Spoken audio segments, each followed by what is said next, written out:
Hello everyone, welcome to Harish academy. JLM పరీక్షలో భాగంగా మనకి ప్లాన్స్ మరియు వాటికి సంబంధించిన కెపాసిటీస్ మీద ప్రశ్నలు అడిగే అవకాశం ఉంది. దానిలో భాగంగా తెలంగాణ రాష్ట్రంలో గల టాప్ 4 హైడల్ ప్లాంట్స్ అండ్ వాటి యొక్క కెపాసిటీస్, వాటి లొకేషన్స్ గురించి మనం ఈరోజు క్లాస్లో డిస్కస్ చేద్దాం. The top 1 position is goes to Srisailam left bank power house. ఇది ఎక్కడుంది అంటే నాగర్ కర్నూల్ డిస్టిక్లో ఉంది. దీని యొక్క కెపాసిటీ వచ్చేసి 900 megawatts. This is the highest capacity in a hydel plant in Telangana. The second place goes to Nagarjun Sagar Hydroelectric Power House. దీని యొక్క లొకేషన్ వచ్చేసి నల్గొండ. సో నల్గొండ డిస్ట్రిక్ట్లో ఉంది.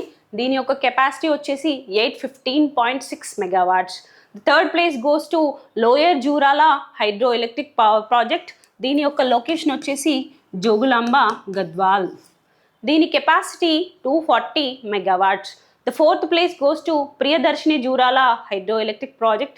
దీని లొకేషన్ కూడా సేమ్ యాజ్ జోగులాంబ గద్వాల్. దీని యొక్క కెపాసిటీ వచ్చేసి 234 మెగావాట్స్. ఇలాంటి మరిన్ని వీడియోస్ కోసం హరీష్ అకాడమీ యాప్ని డౌన్లోడ్ చేసుకోండి. జేఎల్ఎం కోర్స్ని పర్చేస్ చేయండి. Thank you very much and all the very best.